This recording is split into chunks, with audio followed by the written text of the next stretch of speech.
கனவுகள் மெய்ப்படும் வியூவர்ஸ் எல்லாருக்கும் வணக்கம். எல்லாரும் எப்படி இருக்கீங்க? நல்லா இருக்கீங்களா? பொதுவாவே நம்ம மனசுல ரெண்டு கொஸ்டின் இருக்கும்.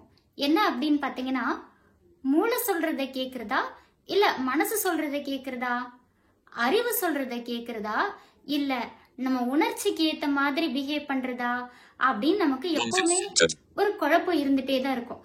இந்த குழப்பம் இல்லாதவங்க யாருமே இல்ல. ஆமாங்க, அப்படிதான். சோ வார வாரம் நான் ஒவ்வொரு புக் உங்களுக்கு ரிவ்யூ பண்ணி கொடுத்துட்டு வரேன்.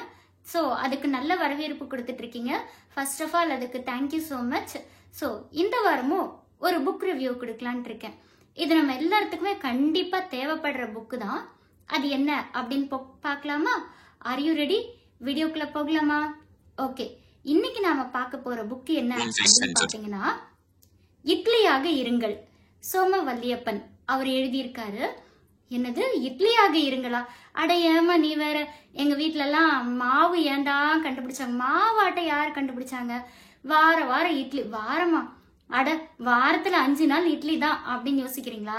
அட அந்த இட்லி இல்லைங்க. அதாவது இங்கிலீஷ்ல ஒரு புக் இருக்கும், எமோஷனல் இன்டெலிஜென்ஸ், டேனியல் கோல்மன் அப்படின்றவர் எழுதியிருக்காரு.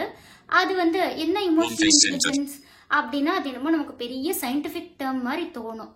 அதை தான் நமக்கு சோமவல்லியப்பன் அவர் என்ன பண்ணியிருக்காருன்னு பார்த்தீங்கன்னா, நம்ம பீப்புளுக்கு புரியுற மாதிரி, நம்ம லாங்குவேஜுக்கு ஏற்ற மாதிரி நிறைய எக்ஸாம்பிள்ஸோட எழுதியிருக்காரு. இட்லியாக இருங்கள். இங்க இட்லி அப்படின்றத அவர் எதை மென்ஷன் பண்றாரு அப்படின்னு பார்த்தீங்கன்னா, நம்மளோட எமோஷன்ஸை தான் இட்லி அப்படின்னு சொல்லி மென்ஷன் பண்றாரு. இப்போ நான் உங்களுக்கு ஒரு சிச்சுவேஷன் சொல்றேங்க, நீங்க எப்படி பிஹேவ் பண்ணுவீங்க அப்படின்னு சொல்லுங்க.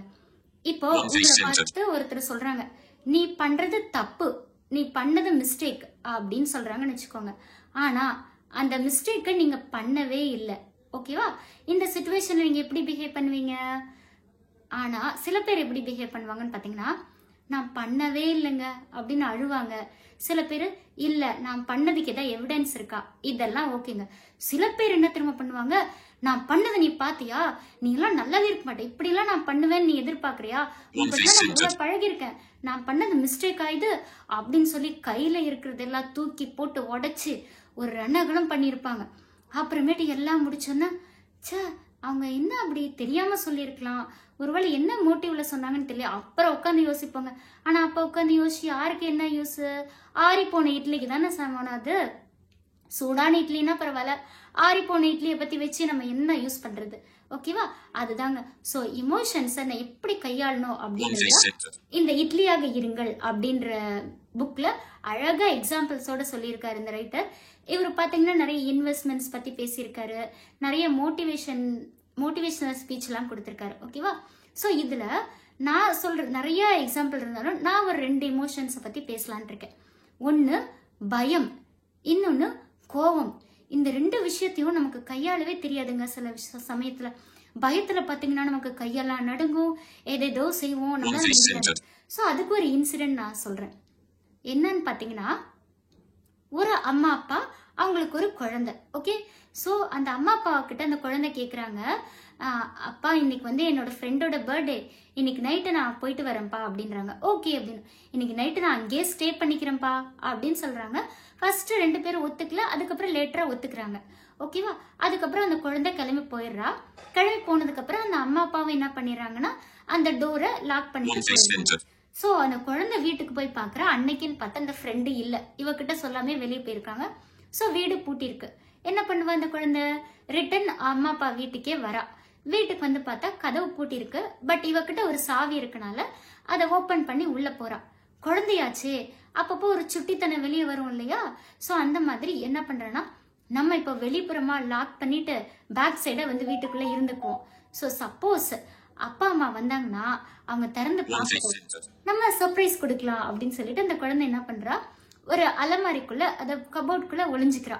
சோ அப்பா வராங்க, வந்து கதவு திறந்து பாக்குறாங்க. அப்பாவுக்கு தோணுது யாரோ வீட்டுக்குள்ள இருக்காங்க அப்படின்னு அவருக்கு ஏதோ ஒரு சின்ன விஷயத்துல தெரிஞ்சிருது. சோ ஒவ்வொரு ரூமா பாக்குறாரு. கடைசியா பாத்தீங்கன்னா அந்த அலமாரியோட கதவு லைட்டா ஆடுது. ஓகே, இங்கதான் இருக்காங்க, சோ யாரோ ஒரு திருடன் இருக்காங்களா அப்படின்னு சொல்லி அப்பாவுக்கு பயம் வந்து என்ன பண்ணிடுறாரு, துப்பாக்கிய கையில எடுக்கிறாரு. டக்குன்னு அந்த சமயம் பார்த்து குழந்தை அப்பா அப்படின்னு சொல்லிட்டு வெளியே வரா. வெளியே வர சமயத்துல அப்பாவே அறியாம என்ன பண்ணிடுறாரு, அவரு துப்பாக்கி அழுத்திடுறாரு. கன் அந்த குண்டு வந்து அந்த குழந்தை மேல பாஞ்சிருது. ஸோ இப்போ அப்புறம் தான் அவருக்கு உணர்ச்சி வருது, இது நம்ம குழந்தை அப்படின்னு சொல்லிட்டு ஹாஸ்பிட்டல் சேர்க்குறாங்க. 12 days ஆகுது. ஆனா அதுக்கப்புறம் அந்த குழந்தை உயிர் பழைக்கல, இறந்துருது. ஸோ எங்கேயாவது அப்பா சொந்த குழந்தைய கொல்லணும்னு நினைச்சிருப்பாரா? அந்த இன்சிடென்ட் இல்லைங்க. ஆனா என்ன விஷயம்னு பாத்தீங்கன்னா பதட்டம், பயம். அந்த நேரத்துல அறிவு யூஸ் ஆகலைங்க, உணர்ச்சி எமோஷன் தான் யூஸ் ஆயிருக்கு, பயம் அப்படின்ற ஒரு விஷயம். ஸோ அதனாலதான் கொண்டிருக்காரு. ஓகேவா?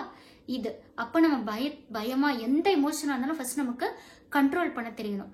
அடுத்து கோபம்ங்க.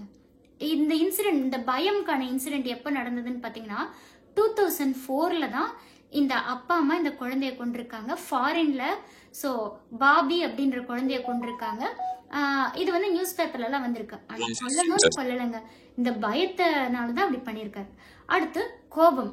கோபம் பாத்தீங்கன்னா நமக்கு தாறுமாற கோபம் வருங்க. எப்ப எப்படி யார் மேல வரும்னே தெரியாது.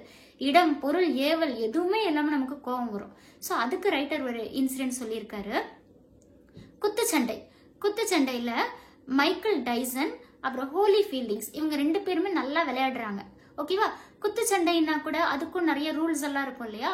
ஸோ அப்ப 2 பேரும் நல்லா ஃபைட் பண்ணி பாக்ஸிங்ல பண்ணிட்டு இருக்காங்க. ஒவ்வொரு சுற்றா முடியுது. அப்போ பார்த்து ஹோலி ஃபீல்டிங்ஸ் வந்து கொஞ்சம் முன்னேறி போயிட்டு இருக்காரு. அப்போ ஹோலி ஃபீல்டிங்ஸ் ரொம்ப அமைதியா இருக்காரு.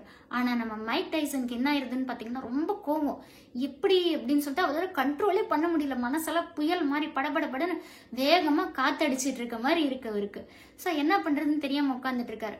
ஸோ அடுத்த சுற்று ஆரம்பிக்குது. அடுத்த ரவுண்ட்ல என்ன பண்றாருன்னு பாத்தீங்கன்னா மைக் டைசனுக்கும் இவங்களுக்கும் நடக்கும். ஹோலி ஃபீல்டிங்ஸ் என்ன பண்ணிடுறாரு, அந்த ஹெல்மெட் மைக் டைசனை முட்டிடுறாரு. ஓகே, அப்படி முட்டுறது அதெல்லாம் ரூல்ஸ் இருக்கு, ஆனா பண்ணலான்னு சொல்லிட்டு இப்போ மைக் டைசனுக்கு கோவம் வந்துருது. நீ எப்படி என்ன பண்ணலாம் அப்படின்னு சொல்லிட்டு அவருக்கு கோவம் வந்து என்ன பண்ணிடுறாருன்னு பாத்தீங்கன்னா, அடிச்சிருந்தா கூட பரவாயில்லைங்க, பாக்ஸிங் அப்படின்னு போயிருக்கலாம். ஆனா மைக் டைசன் என்ன பண்ணிட்டாரு, அந்த ஹோலி ஃபீல்டிங்ஸோட காதை கடிச்சிட்டாரு.